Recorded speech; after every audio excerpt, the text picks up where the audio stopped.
Le 21 juillet, Jésus dit : « Je t'ai déjà dit que ce qui est écrit dans les livres anciens a un rapport avec le présent. C'est comme si une série de miroirs réfléchissait, le portant toujours plus avant, un spectacle vu loin derrière. Le monde se répète dans les erreurs et dans les repentirs, avec la différence que les erreurs se sont perfectionnées avec l'évolution de la race humaine vers la soi-disant civilisation, tandis que les repentirs sont devenus toujours plus embryonnaires. Pourquoi ? Parce que, avec le passage du monde de son enfance à une plus grande maturité, la malice et l'orgueil du monde se sont accrus. Maintenant, vous êtes à l'apogée de l'évolution du monde et vous avez aussi atteint l'apogée de la malice et de l'orgueil. Ne pensez pas qu'il vous reste à vivre autant de temps que vous avez vécu. Vous êtes à l'apogée et cela devrait vouloir dire qu'il vous reste autant de temps. Mais il n'en sera rien. La parabole descendante du monde vers la fin ne sera pas aussi longue que la parabole ascendante. Vous serez précipité dans la fin. Ce sont justement la malice et l'orgueil qui vous font précipiter, deux poids qui vous entraînent dans le gouffre de la fin, vers le terrible jugement.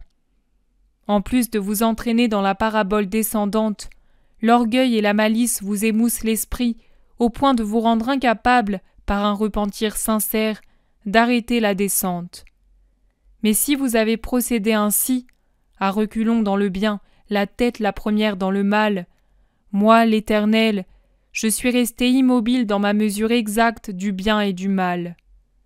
Du jour où la lumière fut, et avec elle le monde commença d'exister, l'Esprit, qui ne se trompe pas, a établi ce qui est bien et ce qui est mal.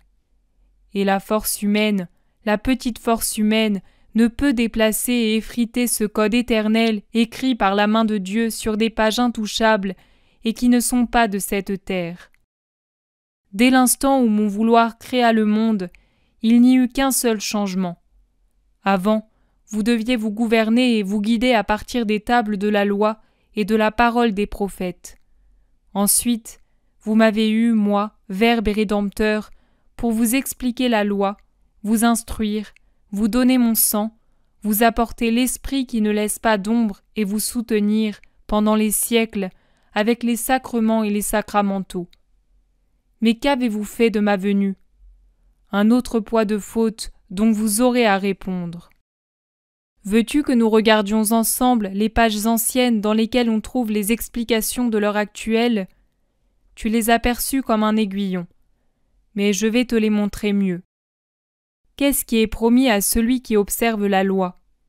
Prospérité, abondance, paix, puissance, une descendance saine et nombreuse, le triomphe sur les ennemis, car le Seigneur serait sur le fil des épées de ses serviteurs contre ceux qui voudraient lever la main sur les enfants du Très-Haut. De quoi est menacé celui qui la transgresse ?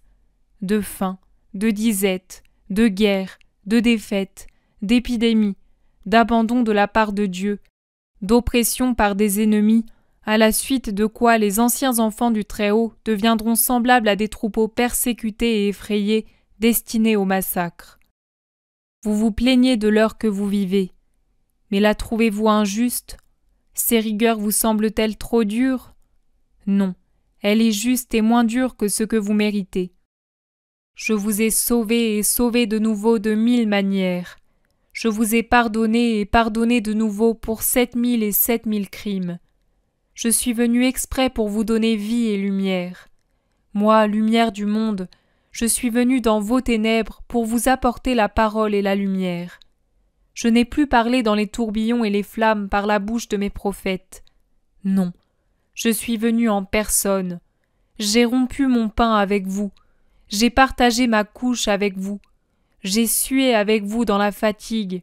Je me suis consumé à vous évangéliser. Je suis mort pour vous. J'ai dissipé par ma parole tout doute sur la loi. J'ai dissipé par ma résurrection tout doute sur ma nature. Je vous ai laissé ma propre personne comme nourriture spirituelle capable de vous donner la vie, et vous m'avez donné la mort. Je vous ai donné la parole et l'amour et le sang de Dieu, et vous avez fermé vos oreilles à la parole, votre âme à l'amour, et vous avez blasphémé contre mon sang. au tabernacle ancien, dans lequel se trouvaient 2 tables de pierre gravées par le doigt d'un prophète et un peu de manne, j'ai substitué le nouveau tabernacle dans lequel se trouve le vrai pain descendu du ciel, et mon cœur où est écrit le pacte d'amour que vous, et pas moi, enfreignez. Vous ne pouvez plus dire « Nous ignorons ce qu'est Dieu ». Je me suis fait chair pour que vous ayez une chair à aimer, puisqu'il ne suffit pas à votre lourdeur d'aimer un esprit. Eh bien, qu'avez-vous fait? Qu'avez-vous fait toujours plus? Vous avez tourné le dos à Dieu, à son autel, à sa personne. Vous n'avez pas voulu de ce Dieu unique en 3 personnes, le vrai Dieu.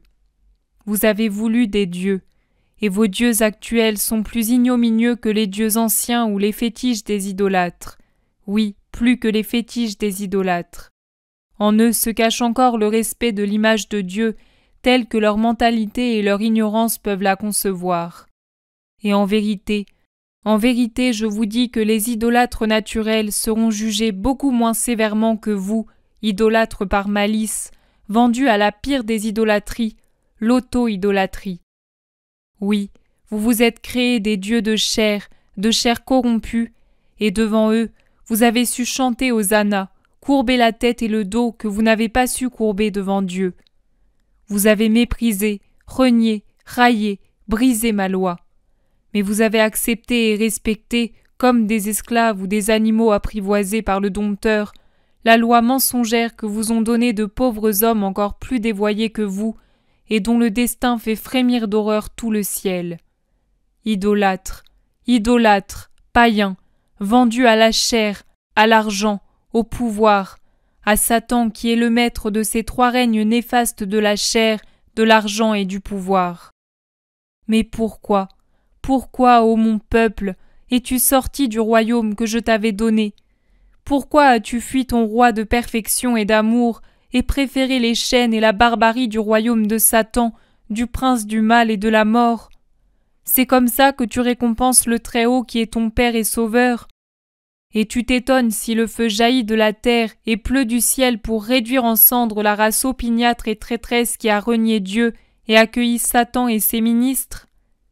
Non, Satan n'a pas besoin de travailler, de se donner de la peine pour vous avaler. Moi, je dois peiner pour tenter encore de vous attirer, car si vous avez renié votre origine, moi je me souviens d'être votre Père et Sauveur. Jusqu'à l'heure ultime où vous serez rassemblés pour l'inexorable sélection, je ne renierai pas mes malheureux enfants, et je tenterai encore de les sauver. Ce châtiment, ô Maria, n'est pas immérité. Il est juste, il est grave, car vos fautes sont très graves. Mais il n'est pas infligé par méchanceté par un Dieu qui est toute bonté. Votre Dieu se donnerait lui-même pour vous l'épargner, s'il savait que cela vous servirait. Mais il doit laisser que vous vous punissiez vous-même de vos folies, de vos marchés avec la bête. 1000, 10 000 se perdront aux 4 coins du monde. Mais dans l'agonie qui vous étouffe, quelqu'un entendra la voix de Dieu et lèvera du fond des ténèbres son visage vers la lumière. Celui qui revient justifie le fouet, car pense à l'obligation que vous avez de la protéger. Le prix et la valeur d'une âme sont tels que les trésors de la terre ne suffisent pas à l'acheter. Il faut le sang d'un Dieu, le mien.